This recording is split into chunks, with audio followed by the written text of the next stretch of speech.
Suspense बरकरार था वो खत्म हो चुका है। विपक्ष के उपराष्ट्रपति उम्मीदवार होंगे सुदर्शन रेड्डी। खड़गे ने सुदर्शन रेड्डी के नाम का ऐलान कर दिया है। बड़ी खबर आपको बता रहे हैं, सुदर्शन रेड्डी अब जो विपक्ष के उम्मीदवार हैं वो होंगे। बड़ी खबर, विपक्ष के उम्मीदवार होंगे सुदर्शन रेड्डी, इस वक्त की सबसे बड़ी खबर। और बीते दिन ही एनडीए ने अपने उम्मीदवार का ऐलान किया था। सीपी राधाकृष्णन का जो नाम है वो सामने आया था और अब सुदर्शन रेड्डी का नाम विपक्ष ने ऐलान कर दिया है। अशरफ संवाददाता हमारे साथ जुड़ गए हैं। अशरफ, क्या जानकारी मिल रही है? सुदर्शन रेड्डी का नाम विपक्ष ने ऐलान किया। बिल्कुल, देखिए अभी कांग्रेस के अध्यक्ष मल्लिकार्जुन खड़गे ने भी सुदर्शन रेड्डी के नाम का ऐलान किया है। उपराष्ट्रपति पद के उम्मीदवार ये यूपीए के यानी इंडिया अलायंस के होंगे, जबकि एनडीए की तरफ से सीबी राधाकृष्णन उम्मीदवार घोषित कर चुके। तो बहुत साफ है कि अब जो टक्कर होगी वो सीबी राधाकृष्णन और बी सुदर्शन रेड्डी के बीच होगी। और सबसे महत्वपूर्ण बात यह है कि दोनों जो उम्मीदवार हैं उपराष्ट्रपति पद के एनडीए और इंडिया अलायंस के, दोनों दक्षिण भारत से हैं। सीबी राधाकृष्णन जो हैं वो तो संगठन के एक मजबूत आदमी रहे हैं, राज्यपाल रहे हैं, और जबकि बी सुदर्शन रेड्डी हैं वो जस्टिस हैं, अलग हाई कोर्ट के चीफ जस्टिस भी रहे हैं और सुप्रीम कोर्ट के जस्टिस भी रहे हैं। तो यहाँ पर एक चीज ये है कि ये जो बी सुदर्शन रेड्डी जो है एक तरह से कानून के ये बहुत बड़े जानकार हैं, जज रहे हैं सुप्रीम कोर्ट के। तो आप अंदाजा लगा सकती है कि जो संविधान है और जो कानून है वो अच्छी तरह से रूबरू है। तो एक जो ये जो बार बार इंडिया अलायंस के लोग सरकार पर हमला करते थे कि संविधान पर आप चोट कर रहे हैं, संविधान को खतरा है, तो एक तरह से बी सुदर्शन रेड्डी को चुनाव मैदान में उपराष्ट्रपति पद से उतारकर उन्होंने एक तीर से दो निशाने चले हैं। एक तो ये कि उनकी सीबी राधाकृष्णन जो दक्षिण भारत से उनकी काट की है बी सुदर्शन रेड्डी को। दूसरा ये कि संविधान की जो बात वो लोग करते थे, अब बी सुदर्शन रेड्डी जो है तो उसी बात को आगे मोड़ के बी सुदर्शन रेड्डी जज हैं, सुप्रीम कोर्ट के जज रह चुके हैं और राज्यों में पूर्व चीफ जस्टिस भी रहे हैं। तो एक ये बड़ा राजनीतिक अब आगे चल के एक जंग होगी, नजर आएगी कि उपराष्ट्रपति पद के लिए कौन इसमें अपनी सिर पर ताज रखा जाएगा। एक पूरे पॉलिटिकल बैकग्राउंड से आते हैं जो कि सीपी राधाकृष्णन है अशरफ, और बी सुदर्शन रेड्डी जिनका बैकग्राउंड पूरा अलग है। हालांकि दोनों में टक्कर काफी दिलचस्प होगी देखनी, और अब जो वोटर्स होंगे जो इनको इलेक्ट करेंगे उनके लिए भी थोड़ा चुनौती है, दोनों क्योंकि साउथ बैकग्राउंड से।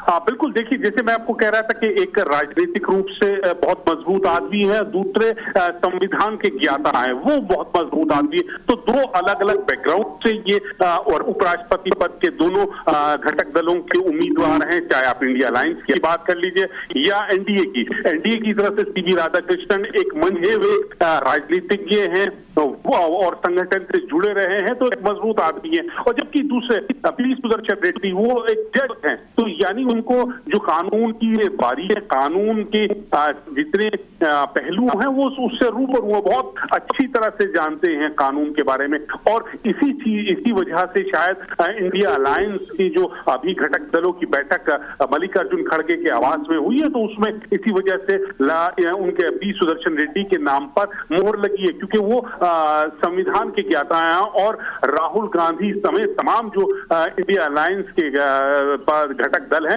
लगातार संविधान पर हमले करने की, संविधान पर चोट पहुंचाने की सरकार पर आरोप लगाते हैं। तो एक तरह से उन्होंने सरकार पर ही एक ऐसे आदमी को चुनाव मैदान में उतार दिया जो खुद संविधान के हर पहलू से वाकिफ है। तो ये से बहुत मजबूत आपको आने वाले दिनों में जो उपराष्ट्रपति पद का जो चुनाव होगा वो बड़ा मजेदार होगा, राजनीतिक रूप से बड़ा दिलचस्प होगा। इसमें कौन जीता है कौन हारता है ये तो अलग बात है, लेकिन ये है कि हाँ दोनों घटने एक मजबूत उम्मीदवार चुनाव मैदान में उतारा। अशरफ आप बने रहिए, मैं थोड़ा सा प्रोफाइल डिटेल में दर्शकों को बता देती हूँ। जस्टिस बी सुदर्शन रेड्डी का जन्म 8 जुलाई 1946 को हुआ था और 27 सितंबर 1971 को वो हैदराबाद में आंध्र प्रदेश बार काउंसिल में अधिवक्ता के रूप में पंजीकृत हुए। उन्होंने आंध्र प्रदेश हाईकोर्ट में रिट और सिविल मामलों में अभ्यास किया। उन्होंने 1988 और 90 के दौरान हाईकोर्ट में सरकारी वकील के रूप में काम किया। उन्होंने 1990 के दौरान 6 महीने की अवधि के लिए केंद्र सरकार के अतिरिक्त स्थायी वकील के रूप में भी काम किया है। उन्होंने उस्मानिया विश्वविद्यालय के लिए कानूनी सलाहकार और स्थायी वकील के रूप में काम किया। उन्हें 2 मई 1995 को आंध्र प्रदेश हाईकोर्ट का स्थायी न्यायाधीश नियुक्त किया गया। उन्हें 2005 में गुवाहाटी हाईकोर्ट का मुख्य न्यायाधीश नियुक्त किया गया।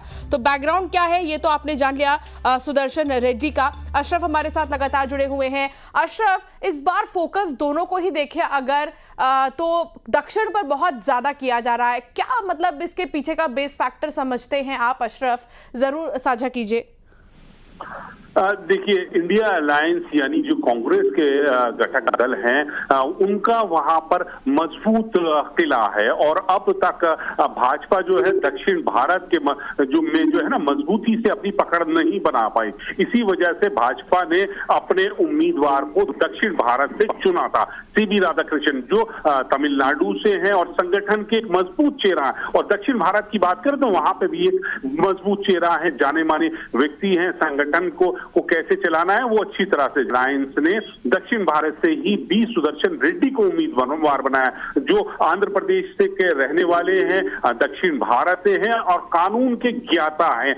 सुप्रीम कोर्ट के जज रहे हैं, गुवाहाटी के मुख्य न्यायाधीश रहे हैं, तो उनको ज्ञान है पूरी तरह से जो कंठस्थ है संविधान क्या है संविधान में। तो जो बात ये इंडिया अलायंस के लगातार लोग करते आ रहे हैं कि हम जो सरकार है वो संविधान पर हमला कर रही है, संवैधानिक संस्थाओं पर हमला कर रही है, तो उनका जवाब बी सुदर्शन रेड्डी दे सकते हैं। और दूसरा ये कि दक्षिण भारत से में अपनी मौजूदगी, अपने उम्मीदवार को। अच्छी चीज ये भी है यहाँ पर अशरफ कि देखिए संसद को दोनों ही चीजें चाहिए, एक पॉलिटिकल एक्सपीरियंस भी चाहिए और संविधान के बारे में जिसको जानकारी हो वो भी चाहिए। अब ये देखना होगा कि ये चुनौती, ये मुकाबला कितना दिलचस्प होने वाला है, इसके लिए थोड़ा सा इंतजार करना होगा। अशरफ, बहुत शुक्रिया साथ जुड़ने के लिए।